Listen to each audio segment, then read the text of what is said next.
मोदी सरकार ने रसोई गैस के दामों में 200 रुपए की कटौती करी और कटौती करते वक्त मोदी जी ने कहा कि ये उन बहनों के लिए तोहफा है जो कल रक्षाबंधन मनाएंगी।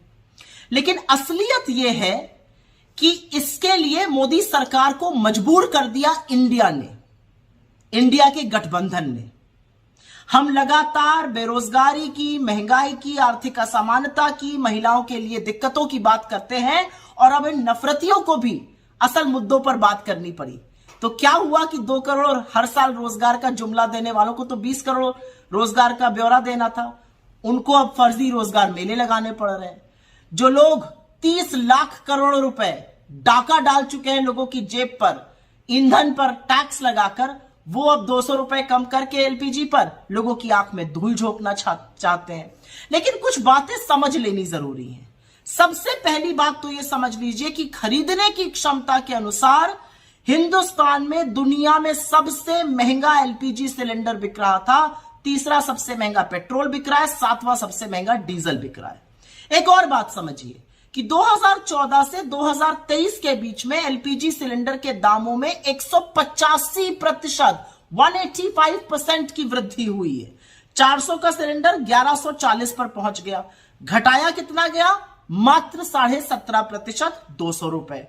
तो ये जो झुंझुना बजाया जा रहा है, समझ लीजिए, ऊपर हुआ था दाम 185%, घटाया गया है मात्र 17.5%। ये हो गई पहली बात। अब दूसरी बात कर लेते हैं। हिंदुस्तान का जो लोकल एलपीजी सिलेंडर होता है, जो डोमेस्टिक एलपीजी सिलेंडर होता है, उसके दाम 2 चीजों पर निर्भर करते हैं। सऊदी अरामको के कॉन्ट्रैक्ट प्राइस या एलपीजी प्राइस समझ लीजिए उस पर, और डॉलर और रुपए के एक्सचेंज रेट पर। सऊदी अरामको का जो एलपीजी प्राइस था वो जनवरी 2014 में जब हमारी सरकार थी तब $1010 प्रति मेट्रिक टन था। लेकिन जनवरी 2023 में एग्जैक्टली 9 साल बाद उसका दाम $590 प्रति मेट्रिक टन हो गया, मतलब ऑलमोस्ट आधा। लेकिन दाम एलपीजी सिलेंडर का 185% ऊपर पहुंच गया था। अब दूसरी बात कर लेते हैं। अगस्त 2023 में, इस महीने में, जो सऊदी अरामको का एलपीजी प्राइस है वो $470 प्रति मेट्रिक टन है, और रुपए की पैरिटी पर यह दाम हमारे लोकल एलपीजी का और भी बहुत कम होना चाहिए था। जुलाई के महीने में सऊदी अरामको का एलपीजी दाम $400 प्रति मेट्रिक टन था और जून में यह $450 प्रति मेट्रिक टन था। तो यह सोचिए कि मोदी जी ने जून जुलाई में क्यों नहीं किया। इसलिए नहीं किया क्योंकि उनको यह समझ में आ गया कि इंडिया जो मुद्दे ला रही है उससे लोग मुखरित हो रहे हैं, लोग समस्या में हैं। हमारी सरकारें, चाहे वो कर्नाटक में गृह लक्ष्मी, गृह ज्योति की बात कर रही हो, लोगों को आराम पहुंचा रही हो, चाहे ज्यादा खरीद कर रही हो छत्तीसगढ़ में, चाहे राजस्थान में 500 रुपए में सिलेंडर बिक रहा हो, असलियत यह है कि लोगों के सहूलियत के लिए जो जो काम हम कर रहे हैं उससे लोग हमारी ओर मुखरित हो रहे हैं। 5 बड़े चुनाव आने वाले हैं, छत्तीसगढ़, मध्य प्रदेश, राजस्थान, तेलंगाना और मिजोरम, और उसके बाद जनरल इलेक्शन आएगा।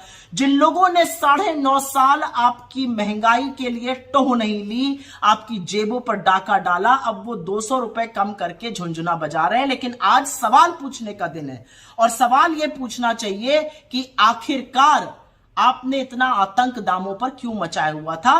और चरण चुंबक मीडिया से मेरा एक सवाल है, जब दाम 400 से 1140 हो गए तो महानुभावों कितने शो किए आपने, जो 200 रुपए कम करने पर कर रहे हैं। क्योंकि याद रखिएगा, दाम ऊपर गए हैं 185%, नीचे आए हैं सिर्फ 17.5%।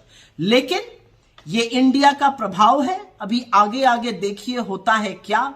नैरेटिव हम सेट करते जाएंगे, मोदी जी उस पर काम करते जाएंगे, लेकिन जनता ने मन बना लिया है, आपकी असलियत समझ ली है, और आपको बोरिया बिस्तर समेटकर विदा करने का मन भी जनता भरपूर तरीके से बना चुकी है। इन आंकड़ों पर ध्यान दीजिएगा, क्योंकि इन आंकड़ों में वो काला सच छुपा है जो मोदी जी जिसको ढकना चाहते हैं।